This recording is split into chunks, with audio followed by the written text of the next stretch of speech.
Patamata high school మైదానం రంగుల ప్రపంచాన్ని తలపించింది. సిటీ కేబుల్, శ్రీచక్ర భక్తి ఛానల్ మరియు స్టార్ మా సంయుక్త ఆధ్వర్యంలో నిర్వహిస్తున్న సంక్రాంతి ముగ్గుల పోటీలు అత్యంత వైభవంగా జరిగాయి. మన సంస్కృతి సంప్రదాయాలకు నిలువుతడ్డం పట్టేలా ఈ వేడుకను city cable MD Potluri Saibabu జ్యోతి ప్రజ్వలన చేసి అధికారికంగా ప్రారంభించారు. మహిళలు తమ సృజనాత్మకతకు పదును పెట్టి తీర్చిదిద్దిన శోభాయమానమైన రంగవల్లులు చూపళ్లను మంత్రముగ్ధులను చేశాయి. తెలుగువారి అతిపెద్ద పండుగ సంక్రాంతిని పురస్కరించుకొని పటమట హైస్కూల్ మైదానం వేదికగా నిర్వహించిన ముగ్గుల పోటీలు కనువిందు చేశాయి. సిటీ కేబుల్, శ్రీచక్ర భక్తి ఛానల్ మరియు స్టార్ మా సంయుక్త ఆధ్వర్యంలో జరిగిన ఈ మెగా ఈవెంట్కు మహిళల నుండి విశేష స్పందన లభించింది. సుమారు 2 గంటల పాటు సాగిన ఈ పోటీలను city cable MD Potluri Saibabu జ్యోతి ప్రజ్వలన చేసి అధికారికంగా ప్రారంభించారు. పోటీల సందర్భంగా గ్రౌండ్ అంతా పండుగ వాతావరణం సంతరించుకుంది. సుమారు 2 గంటల పాటు జరిగిన ఈ పోటీల్లో వందలాది మంది మహిళలు ఉత్సాహంగా పాల్గొన్నారు. గ్రౌండ్ అంతా ముగ్గులతో సందడి నెలకొంది. మహిళలు తమ సృజనాత్మకతకు పదును పెట్టి తీర్చిదిద్దిన శోభాయమానమైన రంగవల్లులు చూపర్లను మంత్రముగ్ధులను చేశాయి.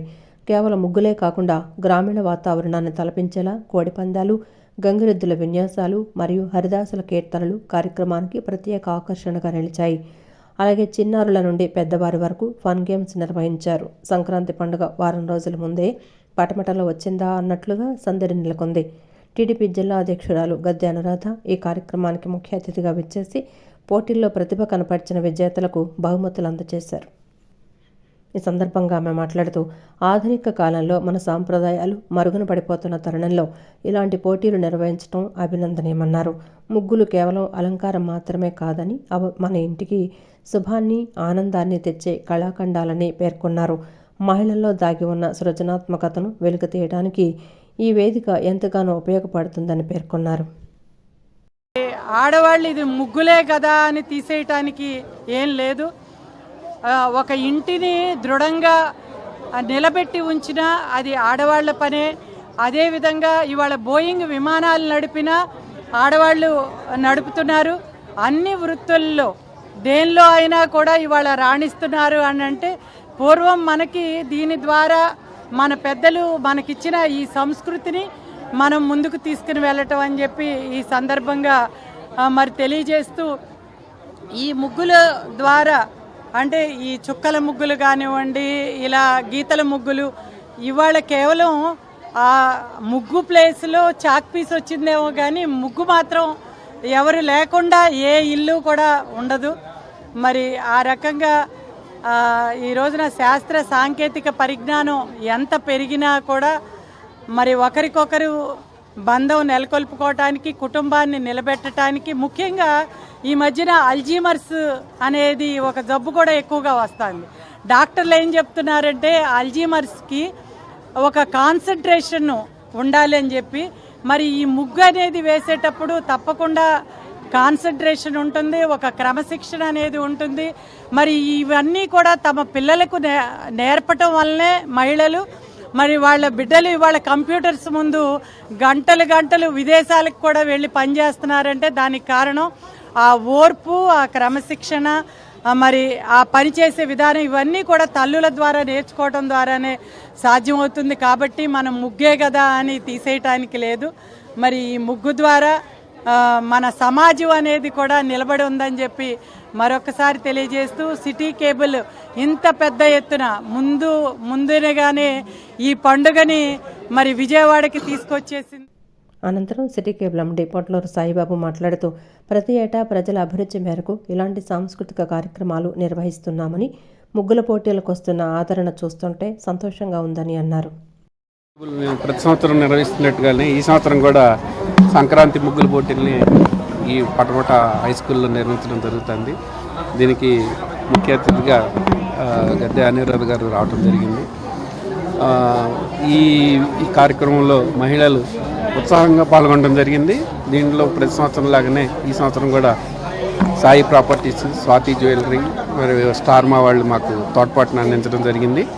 దీంట్లో ముఖ్యంగా ఏంటంటే మేము ఈ సంస్కృతిని అందరికీ అర్థమయ్యేటట్టు చెప్పాలనే ఉద్దేశంతోనే మన భోగి మంటలు కానీ, ఈ కోళ్ల పందాలు కానీ, ఈ గంగిరెద్దు ఆటలు, హరిదాసులు అందరినీ ఇలా తీసుకొచ్చి అందరికీ ఇప్పుడు వచ్చే జనరేషన్కి ఇది అర్థమయ్యేటట్టు చెప్పడానికి మన సంస్కృతి ఏంటనేది ఈ కార్యక్రమం ద్వారా మేము ప్రతి సంవత్సరం చెప్పడం జరుగుతుంది. అలాగే ఈ సంవత్సరం కూడా మేము నిర్వహించడం జరిగింది. దీన్ని అందరూ విజయవంతం చేసిన అందరికీ కృతజ్ఞతలు తెలియజేయండి. అనంతరం సాయి ప్రాపర్టీస్ ఎండి దుర్గాప్రసాద్ మరియు శ్రీ స్వాతి జ్యువెలరీ అధినేత కండ్రు కోటేశ్వరరావు మాట్లాడుతూ పండుగ వేళ ఇలాంటి మంచి కార్యక్రమాల్లో తాము భాగస్వాములు కావడం గర్వంగా ఉందన్నారు. పోటీల్లో పాల్గొన్న వారందరికీ మయూరి క్యాటరర్స్ అధినేత రామకృష్ణ భోజన సౌకర్యాలు కల్పించారు. ఈ కార్యక్రమంలో స్టార్ మా ప్రతినిధులు సురేష్, రామారావు, సోనీ ప్రతినిధులు బాలాజీ, రంగా తదితరులు పాల్గొని కార్యక్రమాన్ని విజయవంతం చేశారు. 5 సంవత్సరాలుగా మాకు ఈ అవకాశం ఇస్తున్నారు. విజయవాడలో కానీ మొత్తం చాలా వ్యాపార సంస్థలు ఉన్నాయి. అదే ఈ అవకాశం మాకు మాత్రమే ఇచ్చారు. సిటీ కేబుల్ వారికి, శ్రీచక్ర ఛానల్ వారికి మేము ధన్యవాదాలు తెలుపుకుంటున్నాం. సిటీ కేబుల్ వారు నిర్వహిస్తున్నటువంటి ఈ ముగ్గులు పోటీలు ఈ పడమట హై స్కూల్లో ఈ కార్యక్రమం చాలా కనువిందుగా ఉంది.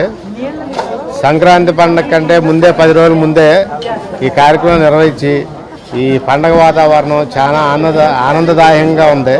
ఈ కార్యక్రమానికి విచ్చేసిన అందరికీ, ఆడవారికి, ఆడపడుచులందరికీ ధన్యవాదాలు తెలుపుకుంటూ ఈ కార్యక్రమాన్ని జయప్రదం చేయవలసింది. అనంతరం సాయి ప్రాపర్టీస్ ఎండి దుర్గాప్రసాద్ మరియు శ్రీ స్వాతి జ్యువెలరీ అధినేత కండ్రు కోటేశ్వరరావు మాట్లాడుతూ పండుగ వేళ ఇలాంటి మంచి కార్యక్రమాల్లో తాము భాగస్వాములు కావడం గర్వంగా ఉందన్నారు. పోటీల్లో పాల్గొన్న వారందరికీ మయూరి క్యాటరర్స్ అధినేత రామకృష్ణ భోజన సౌకర్యాలు కల్పించారు. ఈ కార్యక్రమంలో స్టార్ మా ప్రతినిధులు సురేష్, రామారావు, సోనీ ప్రతినిధులు బాలాజీ, రంగా తదితరులు పాల్గొని కార్యక్రమాన్ని విజయవంతం చేశారు.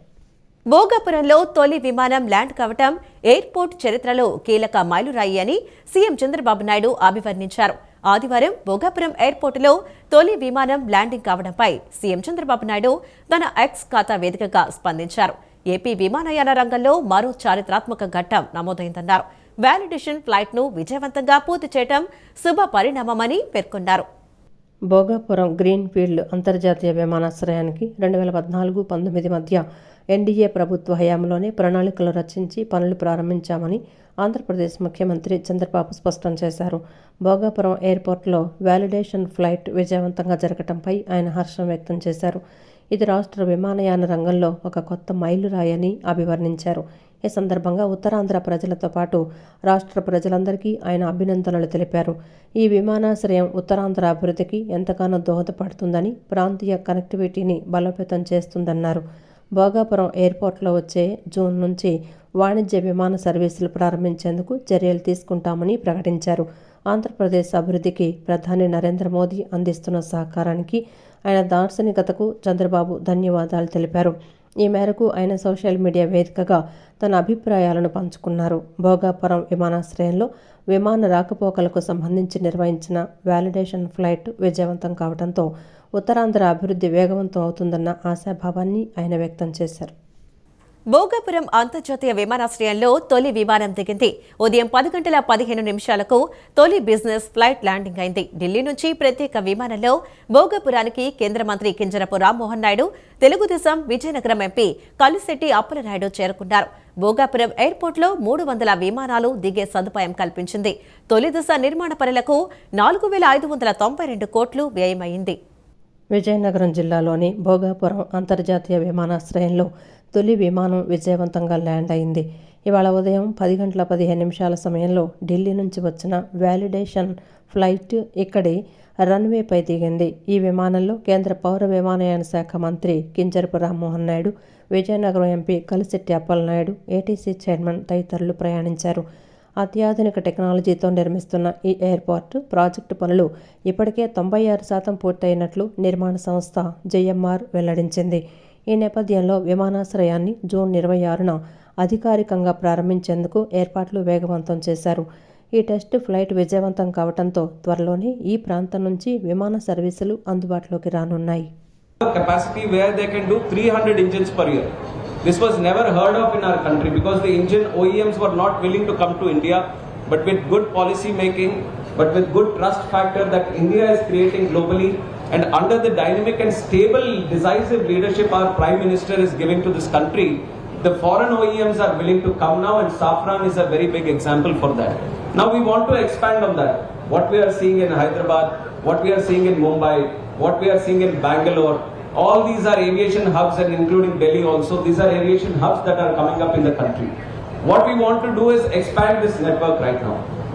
The number of planes that we have in the country today is 843. And I would like to share the fact that 80 new planes have come in the year 2025, which we have just finished. And our expectation for this year is 106 planes that are going to come in this next year. And this 100 is going to be a stable number for the next 10 to 15 years. That is the kind of orders India is having today.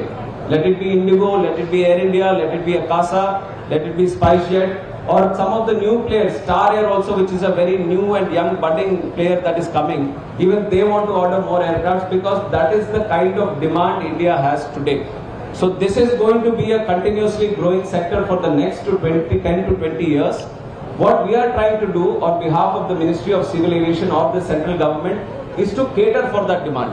Create the infrastructure that is needed, create the skilling and training that is needed, and create the right policy making that is needed, that India is no longer seen as a strong domestic aviation market, but as a global aviation market. Uttarandhra అభివృద్ధిలో కీలక ముందడుగు పడింది. విజయనగరం జిల్లా భోగాపురంలో నిర్మించిన Alluri Sitaramaraju greenfield అంతర్జాతీయ విమానాశ్రయంలో ఆదివారం తొలిసారి విమానం ల్యాండ్ కావడం పట్ల మంత్రి నారా లోకేష్ స్పందించారు. ప్రధాని మోదీ దార్శనికతతో 2014 నుంచి 19 ఎన్డీఏ హయాంలో ప్రారంభించిన ఈ విమానాశ్రయం 2026 జూన్ నాటికి వాణిజ్య కార్యకలాపాలకు సిద్ధమవుతుందని తెలిపారు. ఇది ఉత్తరాంధ్రను కొత్త శిఖరాలకు చేర్చుతుందని ధీమా వ్యక్తం చేశారు. సుమారు 4,592 కోట్ల వ్యయంతో జీఎంఆర్ సంస్థ పీపీపీ పద్ధతిలో ఈ ఎయిర్పోర్టును అభివృద్ధి చేస్తోంది. మొదటి దశలో ఏటా 60 లక్షల మంది ప్రయాణికులకు సేవలు అందించేలా దీనిని తీర్చిదిద్దారు. సంక్రాంతి పండుగను పురస్కరించుకుని విజయవాడ పటమటలో మహిళల కోసం నిర్వహించిన మెగా ముగ్గుల పోటీలు ఆకట్టుకున్నాయి. సిటీ కేబుల్, శ్రీచక్ర భక్తి ఛానల్ మరియు స్టార్ మా సంయుక్త ఆధ్వర్యంలో జరిగిన ఈ పోటీల్లో మహిళలు తమ ప్రతిభతో రంగవల్లులను తీర్చిదిద్దారు. ఈ పోటీల్లో గెలుపొందిన విజేతలకు భారీ బహుమతులను అందజేశారు. సంక్రాంతి పండుగను పురస్కరించుకొని పటమట హైస్కూల్ మైదానంలో నిర్వహించిన ముగ్గుల పోటీలు కనువిందు చేశాయి. సిటీ కేబుల్, శ్రీచక్ర భక్తి ఛానల్ మరియు స్టార్ మా సంయుక్తంగా ఈ పోటీలను నిర్వహించాయి. ఈ పోటీలకు నగరంలోని వివిధ ప్రాంతాల నుంచి మహిళలు పెద్ద సంఖ్యలో తరలివచ్చి మైదానమంతా రంగురంగుల ముగ్గులతో నింపేశారు. పోటీల అనంతరం న్యాయ నిర్ణేతలు విజేతలను ప్రకటించారు. విజేతలకు నిర్వాహకులు విలువైన బహుమతులను అందజేశారు. గుంటూరుకు చెందిన కె దుర్గా నందిని మొదటి స్థానంలో నిలిచి ఏసీ గెలుచుకున్నారు. మచిలీపట్నానికి చెందిన బి ఉమాదేవి రెండవ బహుమతిగా రిఫ్రిజిరేటర్ అందుకున్నారు. విజయవాడకు చెందిన ఎం మహేశ్వరి మూడవ బహుమతి కింద వాషింగ్ మిషన్ సొంతం చేసుకున్నారు. ఈ సందర్భంగా విజేతలు మాట్లాడుతూ పండుగ వేళ తమలోని సృజనాత్మకతను చాటుకునేందుకు ఇలాంటి వేదికను కల్పించిన నిర్వాహకులకు కృతజ్ఞతలు తెలిపారు.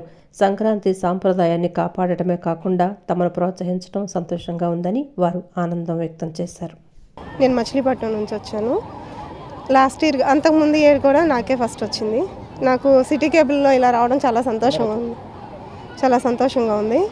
అసలు ఎప్పుడు పెడతారా అని, సంక్రాంతి ఎప్పుడు వచ్చిద్దా అని ఎదురు చూస్తున్నాం. మేము ఒక నెల ముందు నుంచే వాళ్ళకి ఫోన్ చేస్తూ ఉండగా వాళ్ళు చెప్పారు ఇంకా పెట్టలేదండి అని చెప్పారు. తర్వాత వాళ్ళే ఫోన్ చేసి చెప్పారు మాకు ఇలా పలానా రోజు అండి అని చెప్తే మేము నెంబర్ వాళ్ళే రిజిస్ట్రేషన్ చేశారు. మా ముగ్గు కాన్సెప్ట్ అంటే ఫస్ట్ సంక్రాంతి మన ఇండియాలో ఇలా జరుపుకోవడం చాలా ఎంత దూరం ఉన్నా ఈ సంక్రాంతికి సిటీ కేబుల్ వాళ్ళకి చాలా చాలా ధన్యవాదాలండి. ఈరోజు ఈ ముగ్గుల పోటీలో నాకు సెకండ్ ప్రైజ్ వచ్చింది. మేము గుంటూరు నుంచి వచ్చాము. ఎవ్రీ ఇయర్ ఇక్కడ లేడీస్ని బాగా ఎంకరేజ్ చేస్తూ సిటీ కేబుల్ వాళ్ళు పక్షపాతం లేకుండా గిఫ్ట్లు ఇవ్వడం మాకు చాలా బాగా నచ్చింది. లేడీస్ని ఇంత ఎంకరేజ్ చేస్తున్నారు సిటీ కేబుల్ వాళ్ళు. రాజకీయాలని ఇవన్నీ ఏమి లేకుండా నిష్పక్షపాతంగా ఎవ్రీ ఇయర్ లేడీస్ ఇంత ఎంకరేజ్ చేస్తున్నారండి. మాకైతే ఎవ్రీ ఇయర్ ఎప్పుడు సంక్రాంతి వచ్చింది, ఎప్పుడు విజయవాడ వద్దాము, సిటీ కేబుల్ ఎప్పుడు పెడతారని చెప్పి ఎదురు చూస్తూ ఉంటాము. లాస్ట్ ఇయర్ ఒక్క ఇయర్ మిస్ అయ్యాము, ముందు పెట్టేశారు. ఇయర్ ఇంకా ముందు నుంచే ఫాలో అప్ చేసి వచ్చామండి. అంటే నేను ట్రెడిషనల్ ఫాలో అవ్వాలని మెలికల్ ముగ్గు వేశాను. గీత చాలా సన్నగా నీట్గా ఎక్కడ స్టార్ట్ చేసి ఎక్కడ ఎండ్ చేసామనేది లేకుండా నీట్గా వేశాను. దాంతో నా కలర్స్ కూడా నేను బియ్య పిండితో యూజ్ చేశాను. ఇది రెండోసారి అండి ఇక్కడికి రావటం. లాస్ట్ ఇయర్ వేసాను కానీ రాలేదండి. ఈ ఇయర్ థర్డ్ ప్రైజ్ గెలుచుకోవడం చాలా ఆనందంగా ఉంది. ఈ సిటీ కేబుల్ వాళ్ళు, శ్రీచక్ర, అలాగే స్టార్ మా వీళ్ళందరూ కూడా బాగా ఇలాంటి పెట్టడం వలన అందరికీ చాలా ఆనందంగా ఉందండి. ఫ్యామిలీతో సహా వచ్చి ఇక్కడ కాంపిటీషన్లో పార్టిసిపేట్ చేసి బాగా ఎంజాయ్ చేసాము. నా ముగ్గు అంటే ఇక సంక్రాంతి కాన్సెప్ట్ మొత్తం నా ముగ్గులో చూపిద్దాం అనుకున్నానండి. మెలికల ముగ్గు, అసలు సంక్రాంతి అంటేనే మెలికల ముగ్గు వేస్తారు కాబట్టి నేను మెలికల ముగ్గుతోనే వేసాను. దాంతోపాటు సంక్రాంతి పండగకి సంబంధించినవన్నీ కూడా. ఖాదీ గ్రామీణ పరిశ్రమల ఉత్పత్తులను ప్రోత్సహించి మహాత్మా గాంధీజీ కలలు కన్నా గ్రామీణ భారతాన్ని నిర్మిద్దామని పార్లమెంటు సభ్యులు కేశినేని శివనాథ్ అన్నారు. 2047 నాటికి వికసిత్ భారత్ సాధించాలనే ప్రధాని మోదీ ఆశయానికి ఆంధ్రప్రదేశ్ ముఖ్యమంత్రి నారా చంద్రబాబు నాయుడు స్వర్ణాంధ్ర లక్ష్యానికి లోకల్ బ్రాండ్లను ప్రోత్సహించడం ఎంతో అవసరమని పేర్కొన్నారు. విజయవాడ నగర ప్రజలందరూ ఈ ఎగ్జిబిషన్ను సందర్శించి ఇక్కడి స్టాళ్లను మరియు హస్త కళాకారులను ప్రోత్సహించాలని పార్లమెంటు సభ్యులు కేశినేని శివనాథ్ పిలుపునిచ్చారు. పటమట పంటకాలువ రోడ్లోని మేరీ స్టెల్లా ఇండోర్ స్టేడియంలో ఖాదీ గ్రామీణ పరిశ్రమల కమిషన్ రాష్ట్ర స్థాయి ఖాదీ మహోత్సవ్ 2025-2026లో భాగంగా ఏర్పాటు చేసిన ఎగ్జిబిషన్ను విజయవాడ పార్లమెంటు సభ్యులు కేశినేని శివనాథ్ చిన్ని ప్రారంభించారు. ఈ సందర్భంగా ఎంపీ కేశినేని శివనాథ్ మాట్లాడుతూ విజయవాడలో ఏర్పాటు చేసిన ఖాదీ గ్రామీణ పరిశ్రమల ప్రదర్శనలో దేశవ్యాప్తంగా ఉన్న వివిధ రాష్ట్రాల నుండి అనేక మంది హస్తకళాకారులు మరియు పారిశ్రామికవేత్తలు తమ ఉత్పత్తులను ప్రదర్శించడానికి విజయవాడకు తరలివచ్చారన్నారు. ప్రధానమంత్రి నరేంద్ర మోదీ పిలుపునిచ్చిన మేక్ ఇన్ ఇండియా మరియు స్వదేశీ వస్తువుల వినియోగం అనే లక్ష్యాలను ప్రోత్సహించడం ఈ కార్యక్రమ ప్రధాన ఉద్దేశం.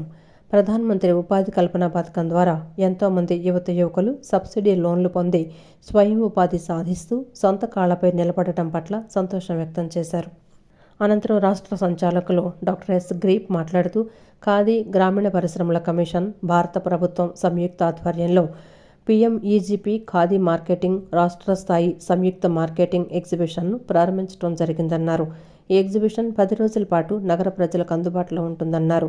ఖాదీ విలేజ్ ఇండస్ట్రీస్ కమిషన్ ఏర్పాటు చేసిన ఎగ్జిబిషన్ను నగర ప్రజలు సందర్శించి కొనుగోలు చేయాలన్నారు. దేశంలో ఉన్న రకరకాల ఖాదీ పరిశ్రమల నుంచి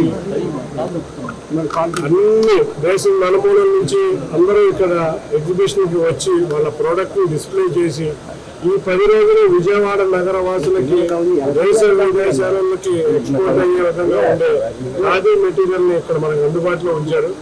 తప్పకుండా ఇవాళ ప్రధానమంత్రి గారు ఒకటే చెప్తున్నారు, మేక్ ఇన్ ఇండియా. అంతేకాకుండా మొన్న ఈ మధ్య ఆయన వాడే ఒకటే పదం, స్వదేశీ వస్తువులు వాడండి. ఈ స్వదేశీ వస్తువులు వాడే కార్యక్రమంలో భాగంగా ఈ ఖాదీ ఇండస్ట్రీస్ చక్కగా పెరగాలి. ఇవాళ ఏఐసి ఆధ్వర్యంలో జియో ట్యాగింగ్ కూడా కొన్ని సంస్థలకు చేశారు. మార్కెటింగ్ కూడా చాలా ఫెసిలిటీస్ చూపిస్తున్నారు. ముఖ్యంగా PMEGPలో ఎంతో మంది యువ పారిశ్రామికవేత్తలకి లోన్లు వచ్చి సబ్సిడీ లోన్లు వచ్చి వాళ్ళు సొంతగా తమ కాళ్ళ మీద తాము నిలబడేటట్టు చేస్తున్న మనం రేపు రాబోయే కాలంలో 2047 వికసిత్ భారత్ నరేంద్ర మోడీ గారి ఆధ్వర్యంలో వికసిత్ భారత్ రాష్ట్ర ముఖ్యమంత్రి చంద్రబాబు నాయుడు గారి ఆధ్వర్యంలో స్వర్ణాంధ్రప్రదేశ్ సాధించాలంటే లోకల్ బ్రాండ్స్ డెవలప్ అవ్వాలి. కనకదుర్గమ్మ దేవస్థాన ఉపాలయమైన శ్రీ నటరాజస్వామి వారి ఆలయంలో శ్రీ నటరాజస్వామి దివ్య కళ్యాణ మహోత్సవం ఆరుద్రోత్సవం వేడుకలు అత్యంత వైభవంగా జరిగాయి. తెల్లవారుజాము నుండే భక్తులు స్వామివారిని దర్శించుకునేందుకు తరలివచ్చారు. శాస్త్రోక్తంగా జరిగిన పూర్ణాహుతి ధ్వజారోహణ కార్యక్రమాలతో ఆలయ ప్రాంగణం ఆధ్యాత్మిక శోభను సంతరించుకుంది. ఇంద్రకీలాద్రిపై కొలువై ఉన్న కనకదుర్గమ్మ ఉపాలయమైన శ్రీ నటరాజస్వామి వారి ఆలయంలో ఆరుద్రోత్సవం వేడుకలు కన్నుల పండుగగా నిర్వహించారు. ఈ వేడుకల సందర్భంగా ఆలయ అధికారులు మరియు అర్చకులు ప్రత్యేక ఏర్పాట్లు చేశారు. నేడు తెల్లవారుజామున 4 గంటల నుండి భక్తులకు స్వామివారి ఉత్తర ద్వార దర్శనం కల్పించారు. చలిని కూడా లెక్క చేయకుండా భక్తులు పెద్ద సంఖ్యలో తరలివచ్చి స్వామివారిని దర్శించుకున్నారు. అనంతరం ఉదయం 8:30 గంటల నుంచి మూలమంత్ర హవనం, మంటప పూజలు, బలిహరణ వంటి కార్యక్రమాలను అర్చకులు శాస్త్రోక్తంగా నిర్వహించారు. ఈ ఉత్సవాలలో అత్యంత కీలకమైన పూర్ణాహుతి ఘట్టాన్ని ఉదయం 10 గంటలకు వేద పండితులు భక్తి శ్రద్ధలతో పూర్తి చేశారు.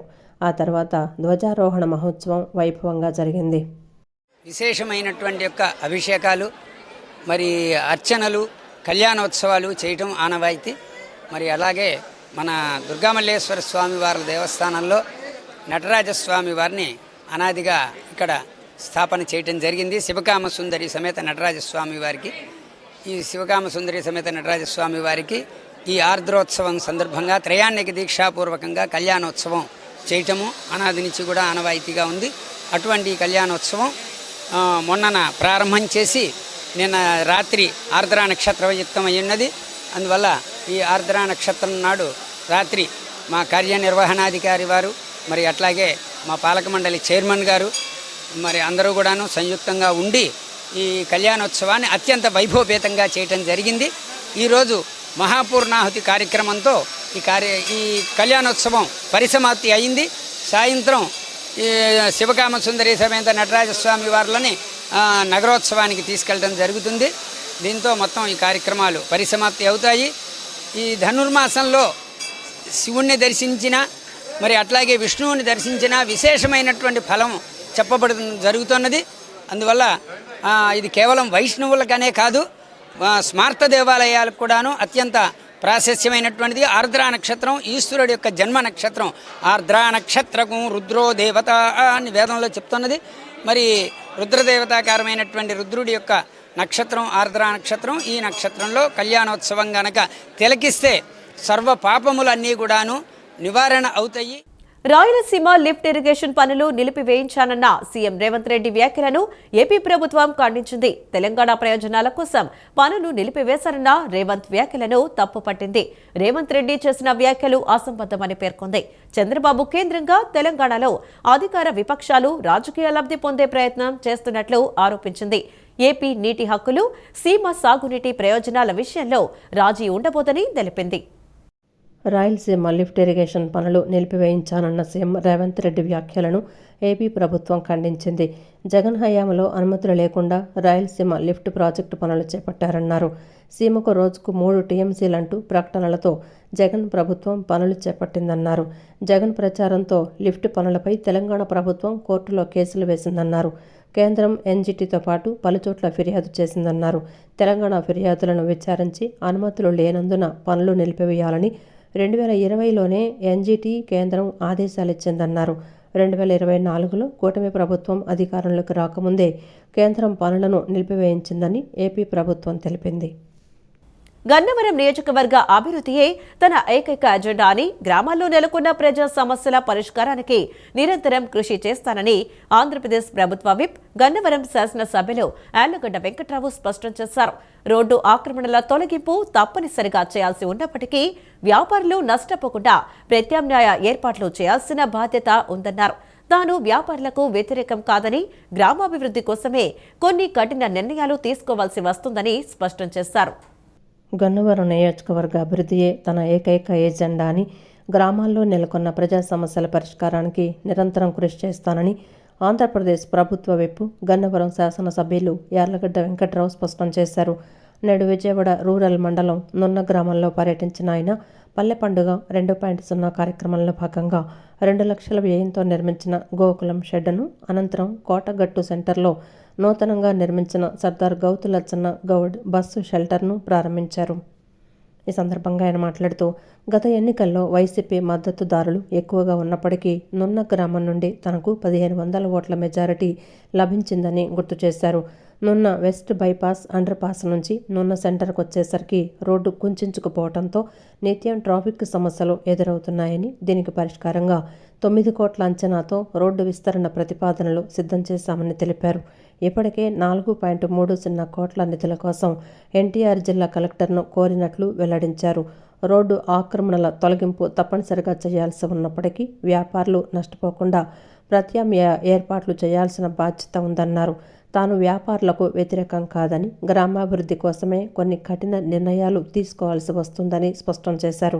విద్యుత్ భారాన్ని తగ్గించాం. విద్యుత్ ఛార్జీల మీద పెంచమని ఎన్నికల ముందు ఎన్డీఏ కూటమి హామీ ఇచ్చింది. ముఖ్యమంత్రి చంద్రబాబు నాయుడు గారు కానీ, లోకేష్ బాబు కానీ, అలాగే ఉప ముఖ్యమంత్రి పవన్ కళ్యాణ్ గారు కానీ ఎట్టి పరిస్థితి ఎన్డీఏ కూటమి అధికారులు విద్యుత్ ఛార్జీలు పెంచమన్నాం. విద్యుత్ రంగంలో సంస్కరణలకు ఆద్యుడే చంద్రబాబు నాయుడు అంటే ఏమాత్రం సందేహం లేదు. రాజకీయాలకు అతీతంగా 1995లో ముఖ్యమంత్రి అయినప్పుడు పరిస్థితి నుంచి, తర్వాత రాష్ట్రం విడిపోయిన తర్వాత కూడా మిగులు విద్యుత్తులో 2014-19 మధ్యలో ఉన్న పరిస్థితి. ట్రూప్ ఛార్జీలని కట్టాల్సిందిగా డిపార్ట్మెంట్ లేఖ రాస్తే ప్రభుత్వానికి ప్రజల మీద భారం పడకూడదు, అది ప్రభుత్వమే భరిస్తుంది అని చెప్పి ఆ 4,498 కోట్లు ప్రజల మీద భారం పడకుండా ప్రభుత్వమే ఆ బాధ్యత తీసుకుంది. ట్రూప్ ఛార్జీలు కట్టినందుకు ముఖ్యమంత్రి గారికి, సంబంధిత మంత్రి కొట్టిపాటి రవికుమార్కి అందరికీ నా నియోజకవర్గ ప్రజల తరఫున, రాష్ట్ర ప్రజల తరఫున ఎలక్ట్రిసిటీ ఛార్జీలు గత ప్రభుత్వం అన్నిసార్లు పెంచినా ఈ ప్రభుత్వం ఆర్థికలేమితో అతలాకుతలం అయిపోయిన ఈ రాష్ట్రాన్ని గాడిలో పడతానికి ప్రయత్నం చేస్తున్నారు.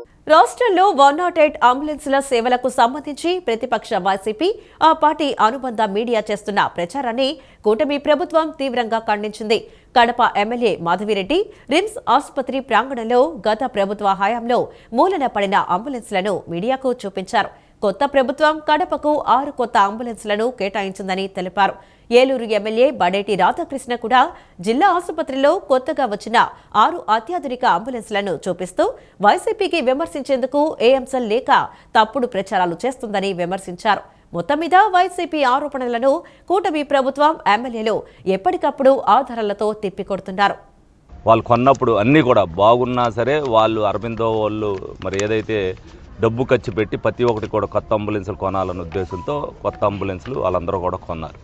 కొన్న తర్వాత మరి 2024లో మేము అధికారంలోకి కూటమి ప్రభుత్వం వచ్చిన తర్వాత చంద్రబాబు నాయుడు గారు అవ్వచ్చు, ఏదైతే గౌరవ వైద్య శాఖ మంత్రి సత్యకుమార్ యాదవ్ గారు అవ్వచ్చు, వాళ్ళు ఈ విధి నిర్వహణలో ఏదైతే ఈ అంబులెన్స్ సేవలన్నీ కూడా ఏదో శిథిలావస్థకు వచ్చినాయి, ఇవన్నీ కూడా కొనే దాంట్లో అవకతవకలు జరిగినాయి అన్న ఉద్దేశంతో, ఏదైతే మెయింటెనెన్స్ సరిగ్గా చేయకపోవటం వల్ల అవన్నీ కూడా రిపేర్లకు వచ్చినాయి అన్న ఉద్దేశంతో మరి అన్నిటిని కూడా చాలా వరకు అన్నిటిని కూడా మార్చడం జరిగింది. వీళ్ళు ఏదైతే సాక్షి పత్రిక వాళ్ళు నిన్న, ఎందుకంటే వాళ్ళకి ఆల్రెడీ తెలుసు, ఎందుకంటే కొన్నాయి ఏ విధంగా ఉంటాయి, ఎంత త్వరగా శిథిలం అయిపోతాయని తెలుసు కాబట్టి వాళ్ళు కొన్నప్పుడు శిథిలావస్థలో ఉన్న 108 వాహనాలని ఎక్కడైతే ఉన్నాయో 3-4 చోట్ల ఫోటోలు తీసి ప్రజల్ని తప్పుదావ పట్టించడానికి వాళ్ళందరూ కూడా చేయడం జరిగింది. విజయవాడ రూరల్ మండలం నున్నా గ్రామంలో ఒక్కసారిగా రాజకీయ ఉద్రిక్తత చోటు చేసుకుంది. స్థానిక ఎమ్మెల్యే గ్రామంలో నూతనంగా నిర్మించిన గౌతమ్ లచ్చన్న బస్ షెల్టర్ను ప్రారంభించారు. అయితే ఎమ్మెల్యే అక్కడి నుండి వెళ్లిన కొద్దిసేపటికే బస్సు షెల్టర్ వద్ద ఏర్పాటు చేసిన ఫ్లెక్సీని కొందరు దుండగులు చించివేశారు. ఈ ఘటనకు పాల్పడింది వైసీపీ నేత వంశీ అనుచరుడు భీమవరపు నరేంద్రారెడ్డి అని ఆరోపిస్తూ తెలుగుదేశం పార్టీ కార్యకర్తలు భారీగా రోడ్డుపైకి చేరారు. ఎమ్మెల్యే కార్యక్రమం ముగిసిన క్షణాల్లోనే ఇలాంటి చర్యకు పాల్పడడంపై టీడీపీ శ్రేణులు తీవ్ర ఆగ్రహం వ్యక్తం చేశాయి. నూజివీడు ఆగిరిపల్లి ప్రధాన రహదారిపై బైఠాయించి ధర్నాకు దిగారు. ఫ్లెక్సీని చించివేసిన వారిని వెంటనే అరెస్టు చేసి కఠినంగా శిక్షించాలని డిమాండ్ చేస్తూ నినాదాలతో హోరెత్తించారు. కృష్ణమ్మ నదీ తీరాన నూతనంగా ఏర్పాటు చేసిన కాంచీపురం పెరుమాళ్ సిల్క్ షోరూం దేదీప్యమానంగా ఎదిగి 3 పువ్వులు 6 కాయల వలె అనేక రకాలుగా కనకవర్షం కురవాలని బీజేపీ రాష్ట్ర అధ్యక్షుడు పీవీఎన్ మాధవ్, ఎమ్మెల్యే గద్దె రామ్మోహన్లు, కమలానంద భారతీ స్వామీజీ ఆకాంక్షించారు. మన్నికైనా నాణ్యమైన నిజాయితీ కలిగిన కంచిపట్టు చీరలు కొనుగోలు చేయాలని అనుకునేవారు తప్పనిసరిగా కాంచీపురం పెరుమాళ్ సిల్క్ షోరూంను సందర్శించాలని పిలుపునిచ్చారు. నగరంలోని ఎంజీ రోడ్డు పీవీపీ సమీపంలో నూతనంగా ఏర్పాటు చేసిన కాంచీపురం పెరుమాళ్ సిల్క్స్ ప్రారంభోత్సవ కార్యక్రమం ఘనంగా జరిగింది. ఈ కార్యక్రమానికి ముఖ్య అతిథులుగా భారతీయ జనతా పార్టీ రాష్ట్ర అధ్యక్షుడు పీవీఎన్ మాధవ్, తూర్పు నియోజకవర్గం శాసనసభ్యులు గద్దె రామ్మోహన్, కమలానంద భారతీ స్వామీజీ ముఖ్య అతిథులుగా విచ్చేసి కాంచీపురం పెరుమాళ్ సిల్క్స్ను లాంఛనంగా ప్రారంభించారు. అనంతరం షోరూంలో ఏర్పాటు చేసిన వివిధ రకాల వస్త్రాలను పరిశీలించారు. వాటి ధరల వివరాలను అడిగి తెలుసుకున్నారు. పట్టు వస్త్రాలు ఏ విధంగా తయారు చేస్తారు, వాటిని కస్టమర్స్కు ఎలా విక్రయిస్తారనే వివరాలను షోరూం యజమానులు ముఖ్య అతిథులకు వివరించారు. అనంతరం బీజేపీ రాష్ట్ర అధ్యక్షుడు పీవీఎన్ మాధవ్ మాట్లాడుతూ కృష్ణమ్మ నదీ తీరాన నూతనంగా ఏర్పాటు చేసిన కాంచీపురం పెరుమాళ్ సిల్క్ షోరూం దేదీప్యమానంగా ఎదిగి 3 పువ్వులు 6 కాయల వలె అనేక రకాలుగా కనకవర్షం కురవాలని ఆకాంక్షించారు.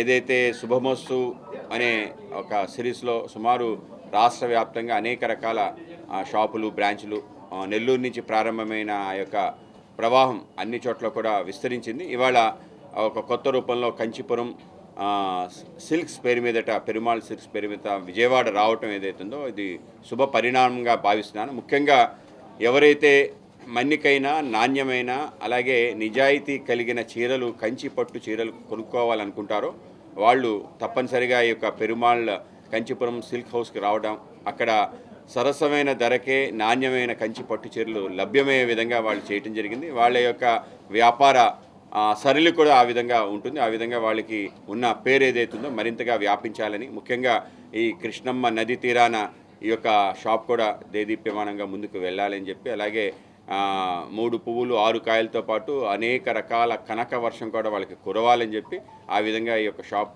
మంచిగా నడవాలని చెప్పి అలాగే ప్రజలందరికీ కూడా చాలా అందుబాటు ధరలో మంచి నాణ్యమైన కంచి పట్టు చీరలు అలాగే మన ప్రాంతంలో ఉండే పట్టు చీరలు కూడా ముఖ్యంగా ఆంధ్ర ప్రాంతంలో ఉండే ఏవైతే ధర్మవరం మిగతా ఏవైతే ఉన్నాయో అవి కూడా అందుబాటులోకి వచ్చే విధంగా ఎవరైతే. అనంతరం ఎమ్మెల్యే గద్దె రామ్మోహన్ మాట్లాడుతూ సీఎం చంద్రబాబు నేతృత్వంలో అమరావతి శరవేగంగా అభివృద్ధి చెందుతోందని తెలిపారు. వస్త్ర వ్యాపార రంగానికి విజయవాడ కేరాఫ్గా నిలిచిందని, కాంచీపురం పెరుమాళ్ల సిల్క్స్ ద్వారా సుమారు 100 మందికి ఉపాధి కల్పించడం అభినందనీయమని, ఈ సందర్భంగా ఆయన షోరూం యాజమాన్యాన్ని అభినందించారు. నాణ్యమైన వస్త్రాలను తక్కువ ధరకే అందుబాటులో ఉంచడం సంతోషకరమని, విజయవాడ నగర ప్రజలు కూడా కాంచీపురం పెరుమాళ్ల సిల్క్స్ను సందర్శించి వస్త్రాలను కొనుగోలు చేసి వారి వ్యాపారాభివృద్ధికి సహకరించాలని కోరారు. అనంతరం కాంచీపురం పెరుమాళ్ల సిల్క్స్ అధినేత బయ్యా రవి మాట్లాడుతూ రాజమండ్రి, తిరుపతి, నెల్లూరు ప్రాంతాల ప్రజల విశేష ఆదరాభిమానాలతో విజయవాడ నగరంలో తమ 4వ షోరూమును ఏర్పాటు చేయడం జరిగిందన్నారు. కాంచీపురానికి చెందిన 1000 మంది తమ కస్టమర్స్కు వారి అభిరుచులకు అనుగుణంగా పట్టు వస్త్రాలు తయారు చేస్తున్నట్లు తెలిపారు. వేవర్స్ టు కస్టమర్ అనే నినాదంతో వ్యాపారం సాగిస్తున్నట్లు చెప్పారు. తమ వద్ద గద్వాల్, పోచంపల్లి, ఆరణి, ధర్మవరం పట్టుచీరలు 399 రూపాయల నుంచి 2 లక్షల వరకు అందుబాటులో ఉన్నాయని తెలియజేశారు. 999 రూపాయలకే కంచిపట్టు చీర, మగ్గం వర్క్ బ్లౌజ్, 1 గ్రామ్ వడ్డాణం అందిస్తున్నట్లు ప్రకటించారు. ప్రతినిత్యం ఆఫర్స్ అందుబాటులో ఉన్నాయని విజయవాడ ప్రజలు కాంచీపురం పెరుమాళ్ల సిల్క్స్ను సందర్శించి తమను ఆదరించాలని ఆయన కోరారు. శుభమస్తు షాపింగ్ మాల్ పేరుతో మా వస్త్ర ప్రపంచం ప్రారంభమైంది. దాని తర్వాత మాకు ముందు నుంచి ఉన్న పట్టుచీలతో ఉన్న విశిష్ట అనుభవం, విశేష అనుభవం, అనేక మంది నేతన్నలతో ఉండేటువంటి మా సాన్నిహిత్యం ఇవన్నీ కలిపి ఒక 1000 మగ్గాల్ని మేము కాంట్రాక్ట్గా తీసుకొని కాంచీపురం పెరుమాల్ సిల్క్స్ పేరుతో కంచి వీవర్స్తో మేము ఒక సంపర్కం పెట్టుకొని వారితో ఒక అవగాహన చేసుకొని కంచి వీవర్స్ ద్వారా ఈ చీరలు తెప్పించి ప్రజలకు అందుబాటులో తేవడం జరిగింది. మన భారతదేశంలో వ్యవసాయం తర్వాత చేనేత పరిశ్రమే అత్యంత ప్రధానమైంది. కాబట్టి ఆ చేనేత పరిశ్రమను ప్రోత్సహించాలనే ఉద్దేశంతో, అంతేకాకుండా ఒక పెళ్లికి కావలసినటువంటి ఇప్పుడు అనేక రకాల ఫ్యాషన్స్ వస్తున్నాయి. కంచి, ధర్మవరం, ఆరణి, పోచంపల్లి, ఇక్కత్తు, బనారసు, ఉప్పాడ, ఇలా రకరకాల హ్యాండ్లూమ్స్, పట్టు శారీసు, హ్యాండ్లూమ్ శారీస్ వస్తున్నాయి. ఇవన్నీ కూడా ఒక రూఫ్ కిందకు తీసుకొని రావడము. వ్యాపారం అనేది ఒక అంశం మాత్రమే. వాళ్ళ కుటుంబము మిగతా అందరితో ఉండేటువంటి సౌహార్ద్రత, స్నేహశీలత, వాటి వలన వాళ్ళు మంచి ఒక పేరు సంపాదించుకున్నారు, ప్రతిష్ట సంపాదించుకున్నారు. ఈరోజు ఇక్కడ గతంలో కూడా విజయవాడలో ఒక అంగడి, తర్వాత తిరుపతిలో కూడా ఇటువంటి ఒక అంగడి 2 ఏళ్ల క్రితం ప్రారంభించినప్పుడు కూడా అక్కడికి కూడా వచ్చాను. ఇప్పుడే మాధవ్ గారు ఒక విషయం ప్రస్తావించారు. సర్వసంగ పరిత్యాగులు, చీరలు గృహస్థులోనే. నిజమే, అసలు చీర అనే సంగతి నాకు తెలియదు. కానీ ఇక్కడ భువనేశ్వరి పీఠానికి పీఠాధిపతిని అయిన తర్వాత అమ్మవారికి చీరలు అవసరం. కాబట్టి ప్రతి శుక్రవారం అమ్మవారికి చీర అభిషేకం చేసి కట్టాల్సిందే. ఆ అమ్మవారికి చీరలు తెచ్చుకునే సందర్భంలో శుభమస్తుతో ఈ సంబంధం ఏర్పడింది ఒక 5 ఏళ్ల క్రితం. ఈ వార్తలు ఇంతటితో సమాప్తం. నమస్కారం.